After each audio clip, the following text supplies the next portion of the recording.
Bismillah ar-Rahman ar-Rahim, salam alaikum wa rahmatullahi ta'ala wa barakatuh. Que la paix soit avec vous, jour et nuit, nuit et jour. Sachez que toujours pour moi c'est un bonheur.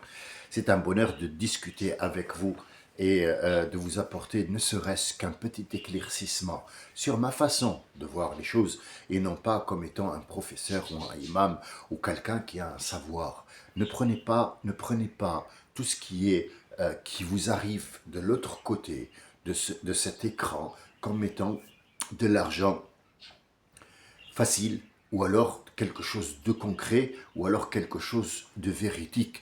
Mais sachez que Rabbi subhanahu wa ta'ala qali ayyuhalladhina amanu, il s'adresse à ceux qui croient. Et ici, la croyance n'est pas la croyance en Dieu. Le mot croyance, il a utilisé toujours. Par exemple, Dieu, il a dit dans Surat Al-Fath, elle s'appelle Surat Al-Fath, l'ouverture, Surat Al-Fath.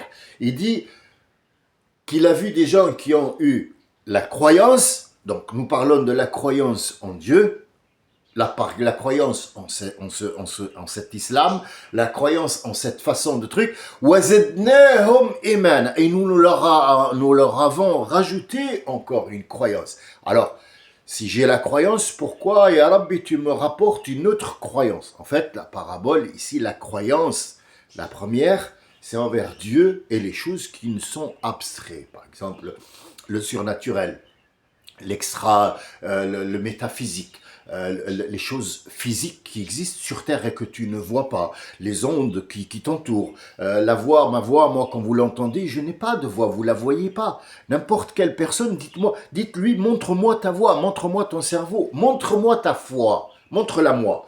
Montre-la-moi, tiens, là, ça c'est une cuillère. Je te la montre, là, elle est en aluminium, elle est dorée, machin, je te la montre, tu vois, elle est solide, je te l'ai montré. Montre-moi ta voix, montre-moi ta foi. Tu ne peux pas me la montrer. Et pourtant, tu vis avec. Ils sont là. Donc cette croyance, elle n'est pas, c'est pas un truc qui concerne les choses métaphysiques. Et tout. Ça, c'est une croyance. وَزِدْنَاهُمْ إِيمَانًا. La même chose, tu la trouves dans Sourate Kahf. إِنَّهُمْ فِتْيَةٌ آمَنُوا بِرَبِّهِمْ فَزِدْنَاهُمْ هُدًى. Ah, ici, le mot croyance, il change, il devient Huda. Ah, ça veut dire on va te montrer, on va vous montrer comment. Comment vous allez faire? Comment vous allez croire que le chemin que vous allez emprunter, la direction où vous allez dans une grotte pour dormir, comment vous le choisissez, comment vous savez que c'est lui? Parce qu'il y a une croyance qui va s'installer. Je crois, les gars, que cette caverne-là, elle serait bien pour nous. Et il y a un chien qui nous suit, on ne sait pas d'où il vient. Mais je pense et je crois, j'ai une croyance qu'on doit aller là-bas. C'est pas compliqué à comprendre, mais c'est difficile à accepter. Ce n'est pas difficile à comprendre, mais c'est difficile à accepter. Il faut changer la méthode de voir les choses. Donc il ne faut pas prendre pour argent comptant ce qui est de l'autre côté de l'écran, mais comme il dit Rabbi subhanahu wa ta'ala, et on va reprendre, Ya ayyuhalladhina amanu. Il parle des croyants. Mais est-ce qu'il parle des croyants qui... Mais on est croyants, et Rabbi, pourquoi tu nous dis Ya ayyuhalladhina amanu? Est-ce qu'il y a parmi nous des gens qui n'ont pas de croyance? Non, ça s'appelle la vision. Ici, nous ne parlons pas de croyance de islam ou pas islam. Nous parlons de ceux qui ont une vision. La vision des choses.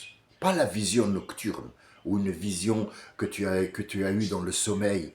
Il pourrait faire partie, oui, mais là, le sens premier, avant d'aller aux autres sens, parce qu'il y a énormément de sens à exploser là-dedans, et sortir des fragments, et tout fragment, quand tu l'ouvres, tu trouves encore de quoi exploser un monde pour faire des sens à gogo. Et donc là, on va prendre le premier sens. Il y a ayyuhalladhina amanu, oh, vous qui avez une vision, quand idha ja'akum fasiqun binaba. Si quelqu'un vient, fasaq. Alors le mot fasaq en arabe, on l'a toujours pris pour un mot qui est désagréable. On dit, ah, lui est fasaq, ah, vas-y, dégage, fasaq. Alors le fusouq, je l'ai expliqué plusieurs fois, la date, quand vous la mangez, Quand il y a une date qui se vend dans le marché, tout le monde achète des dates, hein, même des Français achètent des dates, c'est un fruit que tout le monde connaît. On l'achète, il est prêt. Ah bon? Parce qu'avant, il n'était pas prêt? Non. Les dates, quand ils descendent, ou alors, deux solutions. Ou on les laisse dans l'arbre pour la vente, ou on les descend et ils sont comme une prune. Ils sont encore gonflés. Ils sont ronds. Il n'y a pas une seule ride. Mais ces rides, ils sont dus à quoi? Ils sont dus quand ils sont restés sur l'arbre, l'arbre ne leur donne plus à manger. C'est plus des bébés, c'est fini. Elle va pas les nourrir. C'est comme le raisin qui reste dans sa grappe. La vigne ne lui donne plus à manger. Donc, qu'est-ce qu'il va, il va puiser sur son eau, jusqu'à ce qu'il ride et il n'y a plus d'eau et il meurt, mais il meurt en laissant les sucs, ou si vous voulez plus, les sucres qui, normalement, quand on enlève le fruit qui est encore chez sa maman, on le met, on le presse, même dans les dattes, on le presse, il y a un jus qui sort, il sort avec ses sucres qui vont se développer et devenir de l'alcool. Le plus dangereux des alcools, ce n'est pas l'alcool, la vodka, c'est la tibarine. La tibarine, elle s'appelle la tibarine, c'est l'alcool de date. Pourquoi? Parce qu'il est tellement chargé en sucre, il n'y a que des sucres et de la fibre dedans, qu'il donne le plus mauvais. Des alcools, ça veut dire le plus fort de l'alcool qu'on va utiliser de temps en temps et que les anciens docteurs utilisaient pour endormir des gens et leur faire des opérations. À cette époque-là, les premiers docteurs au monde viennent de là-bas et ils utilisaient ça comme étant anesthésiant. Donc, cette date, elle sort d'une peau pour devenir une date. Ce qui fait que fasaq, ça veut dire celui qui sort du lot, qui sort du din, qui sort de ta vie intime, qui est de l'extérieur. C'est devenu une peau extérieure. Al-fasaq, ici, ce n'est pas un mot qu'il faut absolument... ouais, fasaq, non, il peut être de ta famille, il vient, il te dit, t'as entendu, là, il y a ils ont dit qu'il y avait une maison qui a explosé à côté. Est-ce que ton père qui est venu te dire ça, toi, t'es un gamin ou un jeune homme, à la maison, ton père rentre, il dit, il y a une explosion il y a eu 2 morts. Est-ce que ton père est fasaq? Il n'est pas fasaq. Non, mais il vient avec une histoire de l'extérieur. C'est la peau. Est-ce que ça peut être dit pour quelqu'un qui est fasaq, qui ne fait pas partie de ta religion? Oui, mais ça c'est un autre sens. Il y a eu l'adina amanu. Oh, vous qui avez la vision, si quelqu'un vous apporte une histoire, il vous apporte une information qui est extérieure à vous, qui est extérieure, fatabayyanu. Al-bayan, c'est quoi? Ça veut dire on va étudier. Non pas écouter, non pas voir, mais étudier l'information que tu nous as apportée. Elle commence par quoi? D'abord, par l'info.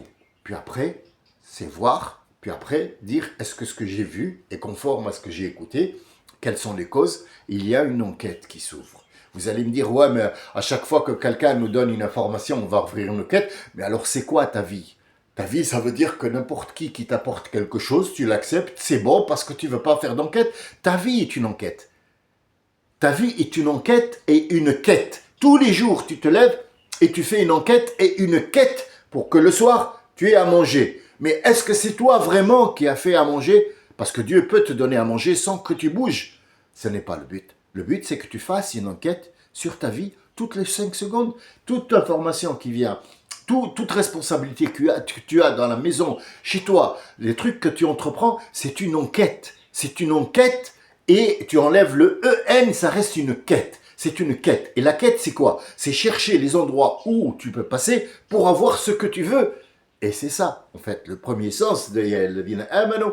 إذا جاءكم فاسق بنبأ فتبينوا. Cherchez la vérité qu'il y a dans l'information que vous avez. Vous avez une bouteille devant vous, dans une table, ou une bouteille, ou quelque chose, ou 5 centimes, ou 10 centimes, ou je sais pas moi, une boucle d'oreille qui est au sol. Je parle des choses qui sont de notre époque, là, en 2025. Tu as une chaussure, tu as des poubelles où il y a un aspirateur. Est-ce que tu te demandes qu'est-ce que c'est ça? Bien sûr que si. Même si tu es riche, quand tu vois quelque chose, tu regardes, qu'est-ce que c'est? C'est pas parce que tu es riche que tu ne regardes pas ce qui est autour de toi. Au contraire, les riches, c'est eux qui regardent les comptes, combien il y a d'argent qui est sorti et comment faire pour le rattraper. Mais alors le reste des mondes, ben, quand ils passent, ils trouvent un aspirateur contre le mur, ils le regardent. Quand il y a un lit sur le conteneur, ils le regardent. Il y a des gens qui mettent à l'eau mairie, là la mairie vient le prendre, ils le regardent. Donc c'est une quoi? C'est une enquête. Qu'est-ce que c'est ça? Qui l'a mis? Est-ce que c'est à jeter? Est-ce que c'est pas à jeter? Est-ce que c'est valable? Est-ce que c'est pas valable? On vit ça tous les jours. Moi, je vous donne des exemples de maintenant, là où vous vivez. Par exemple, en France, là, c'est la même chose partout. Partout où vous irez, vous trouvez un village avec une pharmacie, avec un supermarché qui s'appelle le même Leclerc chez toi, il est Leclerc chez moi. Carrefour chez moi, il est Carrefour chez toi. C'est juste que toi, tu t'appelles Rennes parce que tu as, je sais pas, Montpellier ou Toulouse ou je sais pas quoi, tu t'appelles un Toulousain ou je sais pas quoi. Mais moi, j'habite par exemple en Alsace et je m'appelle un Alsacien. C'est tout. Mais le reste, c'est pareil. L'autoroute, c'est le même. Il va t'emmener là-bas et là, sauf que les endroits sont séparés. C'est la même façon de penser, de procéder dans le monde entier, non pas qu'en France. Il y a juste le langage qui change et la distance. Sinon, tout le reste, il faut avoir une quête, il faut chercher la chose. Il faut la chercher, il faut aller au cœur de l'information, dire, bon, moi, qu'est-ce que je fais? Qu'est-ce qu'on me demande? Et qu'est-ce que moi, je demande en retour? Vous voyez, là, il n'est même pas question de religion. Là, moi, je parle normal. Qu'est-ce que moi, ça y est, je me lève, je suis en train de boire un café. Ah bah tiens, j'ai bu un café. Bon bah, c'est une journée, il fait beau, hein, il y a du soleil. Alors, qu'est-ce qu'il m'est demandé de faire et qu'est-ce que je dois faire et c'est quoi mon dû à la fin de ce que je vais faire? Est-ce que ça vaut le coup? Se lever le matin pour aller aider quelqu'un à déménager. Est-ce que tu as en retour de l'argent? Non, tu le fais par amitié pour ton copain. Mais est-ce que tu l'as fait de bon cœur? Et est-ce que ça va te rapporter quelque chose avec cette personne? Est-ce que l'amitié va s'agrandir? Est-ce que l'amitié va partir? Est-ce que ce truc-là qui va être fatigant parce que tu vas porter des choses, le mettre dans un camion et aller dans son nouvel appartement pour poser avec lui, peut-être qu'il est au 4e étage. Donc, est-ce que tu sais ce que tu fais? Quel est ton dû à la fin de la journée? Est-ce qu'il est argent ou sentiment? Est-ce que tu as eu l'impression d'avoir été utile? Est-ce que tu as apporté quelque chose à ton copain ou à ton neveu ou à ton oncle ou quelqu'un de ta famille? Est-ce que ce travail-là a été bénéfique pour toi? Est-ce que tu te sens bien? Parce qu'il n'est pas question que de l'argent dans la vie.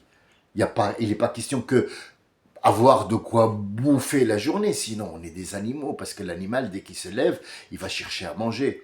Moi les oiseaux, chez moi, les perruches, je ne vais pas vous parler de mes perruches, mais dans le sens où quand ils se lèvent, croyez-moi, ils se lèvent avant moi. Ça veut dire que dès que dit Allahu Akbar, moi je viens juste d'ouvrir les yeux parce que j'ai entendu l'adhan, je vais me lever pour faire la prière. Mais l'oiseau a senti que la journée se lève, tous les oiseaux. Et il se lève, c'est bon, mais il va chercher la première des choses à manger. Donc il va chercher les graines. Il va chercher les graines pour manger. Est-ce qu'on est des animaux ou des êtres humains? C'est ça la question qu'il faut que tu te poses. Il faut que tu te poses ces questions. Ces questions-là que tu te poses, c'est une enquête. Tu cherches une réponse. La réponse est dans la question, parfois. Tu poses des questions à ta femme. Ton épouse plutôt. Ton épouse te pose des questions. T'étais où? T'étais où, c'est une enquête. Eh oui, j'étais pas avec toi dehors. Dis-moi, raconte-moi. C'est pas une soumission. T'étais où? Ah, nous, les hommes, ouais, pourquoi tu me poses ces questions? Oui, mais c'est une quête. Elle est en train de faire une enquête. Toi aussi. Tu lui dis, qu'est-ce que tu as fait depuis ce matin? Il y a le ménage qui n'a pas fait. Qu'est-ce que tu as fait depuis ce matin? Est-ce que c'est parce que toi, tu as le droit de lui poser des questions? Elle va te dire, mais pourquoi tu me poses la question? C'est une enquête. Le petit a fait ses devoirs. C'est une enquête. Tu es en train d'enquêter. C'est pas juste une question. Faut sortir. Faut, comme je vous ai dit, le plus difficile, c'est l'acceptation. Accepter. Toute chose. L'accepter. Comme elle est. L'accepter avec sa différence. L'accepter avec les choses que tu ne connais pas, parce que ça fera de toi quelqu'un qui va enquêter. Et si tu enquêtes, c'est que tu es un être humain. Tu vas chercher une vérité. Et si tu commences à chercher les vérités autour de toi avec les choses qui sont éphémères, tu vas chercher une autre vérité qui est au fond de toi. Pourquoi j'ai senti ça? Pourquoi j'ai ça? Pourquoi j'ai de l'amour pour tel et j'ai de la haine pour tel?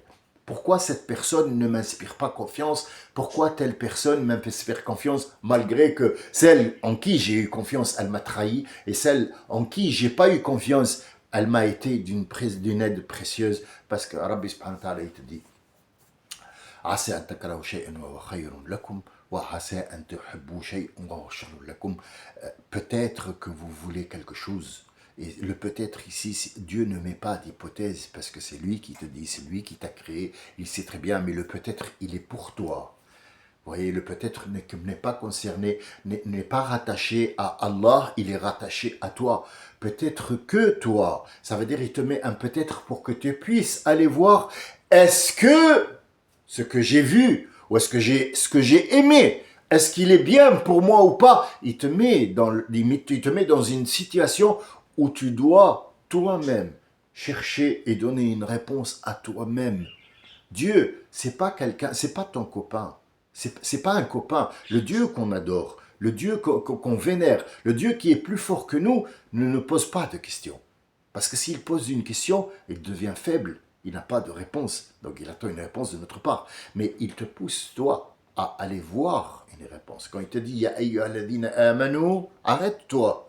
Dis-moi, c'est quoi l'iman, cette foi dont tu nous parles, cette croyance, elle concerne quoi? Elle le concerne lui ou elle concerne la chose qui va nous dire après? Là commence la quête. Là commence l'enquête sur la question. Ya ayyuhalladhina amanu. Ouh là là, il s'adresse à moi ou à d'autres. On est tous croyants ici. Pourquoi il dit Ya ayyuhalladhina amanu? Est-ce qu'il y a un kuffar après nous? Tu vois, on est parti sur un délire à la con. Mais quand on ouvre notre esprit, on dit Ya ayyuhalladhina amanu. Attention, je vais m'adresser à quelques-uns d'entre vous qui ont une vision. Est-ce que je fais partie de ces gens-là? Ou est-ce que je fais partie des gens qui, même si tu me lis le Coran 50 ans, tu me l'expliques 50 ans, rien. Donc, qu'est-ce que ça s'appelle, ce que je vous raconte? Ça s'appelle Al-Huda. Al-Huda. Et il dit sur Qawm Ad ou Thamoud, dont je reviendrai. Je vous ai parlé de Thamoud, Salah et la Chamelle. Je reviendrai vers vous pour parler des géants qui sont Ad, Qawm Ad, le peuple de Ad. Ad, les géants. Dieu leur a donné une surpuissance dans le corps et dans la grandeur. Ce sont des géants qui vivaient parmi d'autres qui étaient de taille normale, mais eux c'était des géants. Donc il dit concernant Thamoud et concernant Ad, Istahabbu al-ama ala al-huda. Istahabbu al-ama ala al-huda. Istahabbu. Normalement, le mot habbu, ça veut dire ils ont aimé. Mais là, il rajoute un S, istahabbu, un alif, deux lettres, qui va rajouter, qui vont changer le mot. Istahabbu, ça veut dire ils ont fait plus que aimer. Plus que aimer. Istataba. Le mot istataba. Taba, ça veut dire la vie, elle est belle. Mais istataba, ça veut dire non seulement la vie, elle est belle, mais lui, il a pris plus que le plaisir à vivre ce plaisir. Deux lettres qui changent complètement le sens. C'est pour ça que le Coran est intouchable. Tu ne peux pas le changer. Tu ne peux pas changer le Coran. Tu ne peux pas changer. N'importe une seule lettre change la totalité de la chose. Donc pose-toi la question. Quand il te parle, je continue d'abord. Istahabbu al-ama ala al-huda. Istahabbu, ça veut dire ils ont aimé plus que la normale al-ama, l'aveuglement. L'aveuglement. Mais on peut regarder en étant aveugle, oui. Tu regardes, mais tu es aveugle. Tu vois la chose devant toi, mais c'est pas ce qui t'intéresse. Tu as toujours au premier degré. Tu ne vas pas au-delà du premier degré. Tu ne veux pas aller au-delà pour réfléchir. Tu n'as pas de quête, tu n'as pas d'enquête. Tu veux vivre simple, comme un animal. Et on en a beaucoup des animaux. Sur les 12 milliards, comptez combien il y a d'animaux humains qui marchent sur Terre, qui mangent juste et qui va aux toilettes après. C'est tout simple. C'est tout simple, c'est tout con. C'est tout simple, c'est tout con. Pourquoi tu réfléchis quand un président de la République te dit « Ah, nous vous promettons demain de rétablir l'ordre concernant vos habitations ». Ça fait 50 ans que j'attends. Ça fait 50 ans que je suis dans le même habitant. Je suis mort dans l'habitant. Elle n'a pas changé l'immeuble. Et mon fils a repris la maison et il est mort et il a laissé son fils et il n'a pas changé. Pourquoi lui, tu as fait l'enquête sur ce qu'il t'a dit et tu l'as pris? Pourquoi tu n'as pas pris l'enquête, la vraie, que tu dois mener toi-même? Ton enquête à toi. Ta vérité à toi. Quand quelqu'un t'apporte une information, ne le prends pas comptant sur la table. Il faut aller chercher. Et normalement, la personne qui t'apporte une information, elle t'apporte aussi des preuves et une source. Est-ce que parce qu'elle t'a apporté une preuve et des sources, que tu vas la croire sur parole? Tu ne la connais pas.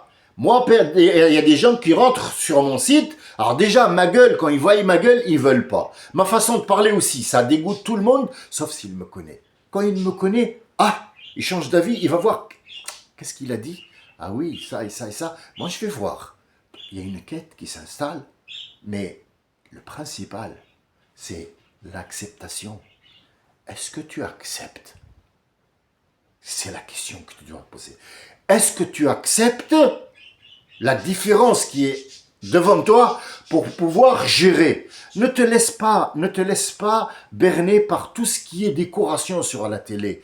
Toute cette décoration, elle est dans un seul verset sur Taha. Il a dit, Rabbi subhanahu wa ta'ala, il a dit, Pharaon a donné un rendez-vous à Moussa, il lui a dit, Yaoum az-zina, Yaoum az-zina. J'y reviendrai, Inch'Allah, si vous voulez bien. Ce mot, il est très important. Vous allez comprendre ce qui nous entoure maintenant. Les spectacles que vous voyez, les couleurs, les machins, c'est une abomination pour l'esprit humain. Et vous allez voir que c'est pas aussi simple que ça. Je vous remercie pour l'écoute. Je vous dis à bientôt, Inch'Allah. Salam alaikum wa rahmatullah. Bon dimanche à tous. Peut-être que je reviendrai tout à l'heure avec une nouvelle idée. Peut-être que je ne reviendrai pas parce que j'ai peut-être du boulot. Je ne sais pas ce qui va se passer après, mais j'ai juste l'intention de vivre et de vivre l'instant avec vous. Je vous remercie pour l'écoute. Où que vous soyez, qui que vous soyez, assalamu alaikum wa rahmatullahi wa barakatuh.